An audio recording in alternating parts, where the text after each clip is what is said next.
Every now and then, we come across stories that make us sit up on our chair, that unnerve us because of just how closely they affect us. Deadly cough syrups was one such story. Here's another. This story is about polluted wombs. Let me tell you what I'm talking about. Air pollution has reached a mother's womb. In fact, not just a mother's womb, but the womb of many mothers.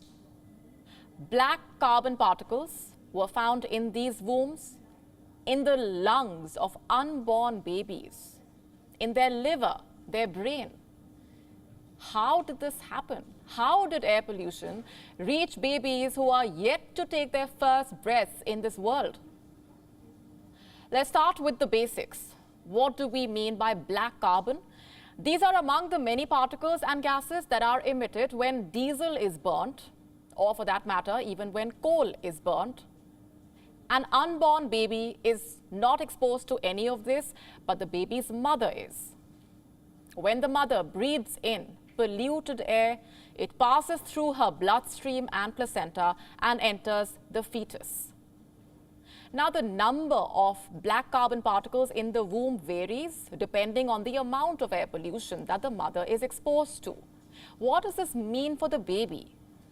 It means a risk of a preterm birth, low-weight birth, stillbirth, disturbed brain development. It may also mean a miscarriage. The experts who detected black carbon in the womb are from Belgian universities. They examined 60 mothers and their babies. They analyzed tissue samples from 36 fetuses. All of them had black carbon particles, even fetuses that were just 7 weeks old.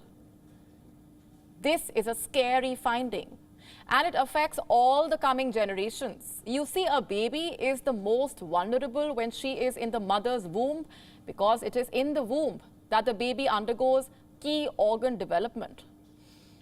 Pollutants are now interfering with the developing fetus. In fact, this has been happening for some time. It was in 2018 that air pollution particles were first detected in placentas. The finding was made by one Professor Jonathan Grigg of London's Queen Mary University.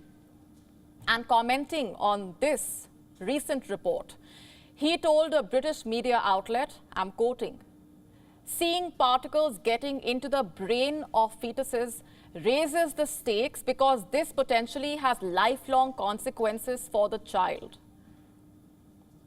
Like I said, this tells us what lies ahead for the coming generations.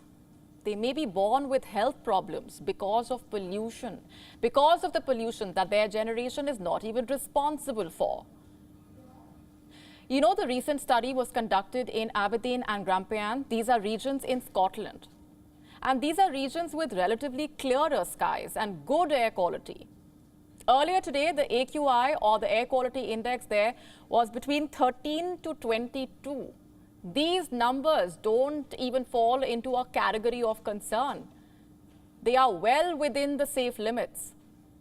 And yet, mothers breathing this air are ending up with polluted wombs. So imagine what must be happening in some of the world's most polluted places like Delhi, Dhaka, Jakarta, Karachi, Beijing, Singapore, Tashkent, Cairo. Here, the air quality index is way above the safe limits.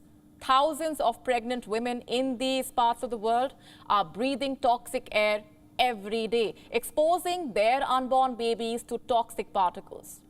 What happens to them? Anthony Lake is UNICEF's executive director. He was recently speaking about the dangers of air pollution. And he said, and I'm quoting, "Not only do pollutants harm babies, developing lungs, they can permanently damage their developing brains and thus their futures." I think that sums it up. WION now available in your country. Download the app now. Get all the news on the move.